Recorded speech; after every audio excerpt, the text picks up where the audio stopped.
My wife cheated and left me. When I told her she couldn't have my stuff, she laughed and said she didn't want any of it. But on moving day, when they realized what that meant once I had written the divorce papers, Parker thought quickly, "Get out of my house."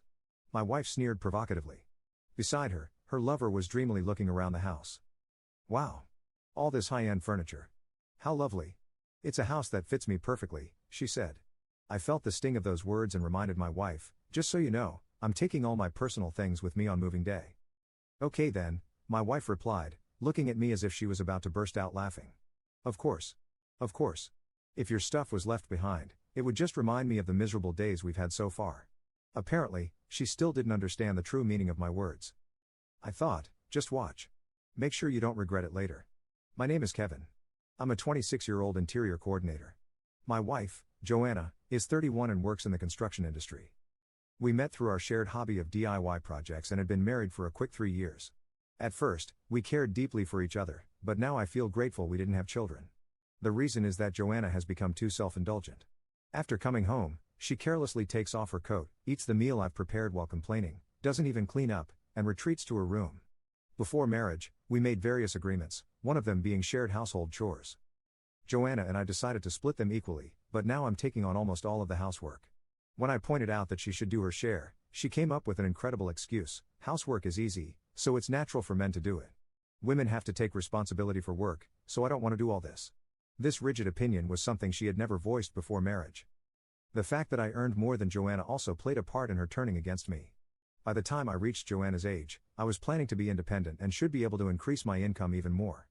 Perhaps resenting that, Joanna contributed only the bare minimum of her earnings to the house without saving, spending her money however she liked. She was so reckless with money that I warned her repeatedly, but she stubbornly refused to change. My hard-earned money, how greedy could she be to still want more? Not content with just that, she exaggerated to her coworkers, painting me as an outrageous miser to win their sympathy. It was Joanna's apparent generosity with money and the perception of domestic unrest that attracted her affair partner, Liam. He's a 24-year-old temporary employee at Joanna's company.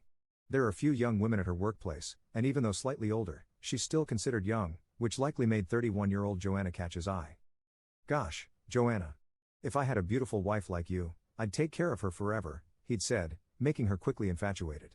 I discovered Joanna's infidelity about 6 months ago, just when the affair had begun. One day, an unknown man called Joanna's mobile phone. When I searched for his name on social media, I found Liam. He posted things like, "Today's date with my future wife at a fancy restaurant. I'm so nervous since it's my first time," along with photos of himself unmistakably with Joanna. I saved all of them and also retrieved their exchanges from Joanna's phone. From the dates, conversations, and details about the places they visited, there was no doubt that she was cheating. When I found out about her infidelity, I felt neither anger nor sadness, only emptiness. I understood that getting lectured when coming home tired wasn't pleasant, but all those discussions were necessary for our future. Maybe it was harsh, but to have an affair just because you're fed up with family life after only 3 years? I sighed heavily. Certainly, I couldn't afford to be down and do nothing. I had been working hard, believing compromise was necessary between us, but I couldn't tolerate the cheating anymore. I decided to divorce her and started looking for a lawyer. A month later, on a Saturday, I brought Joanna and Liam together for a discussion. Naturally, they were shocked when I contacted Liam. They probably never expected me to find out. Yet Liam, thrilled about the marriage, didn't apologize or attempt to justify the affair. Instead, he cheerfully asked, "Kevin, are you really okay with this unprecedented compensation?" I calmly replied, "That's right. Joanna and I decided before marriage not to divide our assets." At that moment, Liam held hands with Joanna and celebrated. Yes, Joanna and I had agreed that in the event of a divorce, there would be no division of assets, and the compensation I would receive would be minimal. Since I was working, I didn't mind that part. But what made me furious was their complete lack of remorse for the adultery. How wonderful to live in such a stylish house filled with high-end brands. The appliances are the latest too. "It's just the perfect house for me," Liam said, causing a strange sensation to creep over me. As I handed over the divorce papers, I reconfirmed something with Joanna. Even during our marriage, there's no division of the things I bought. I'm taking all my personal belongings with me. You understand that, right? Seemingly not understanding, Joanna paused and then spoke. "It's obvious your plain clothes and bags wouldn't suit young Liam anyway. I have to buy him better things. If I leave your belongings here, they'll just be a reminder of the painful days we had together." It seemed she thought I was talking about clothing and other personal items, and it was easier to let her believe it than to start an argument. "Tomorrow, the movers will take everything, so be prepared," I said. but they were already ignoring me, too busy admiring the house's interior. The next morning, they came to see me off as if they were hurrying me to leave.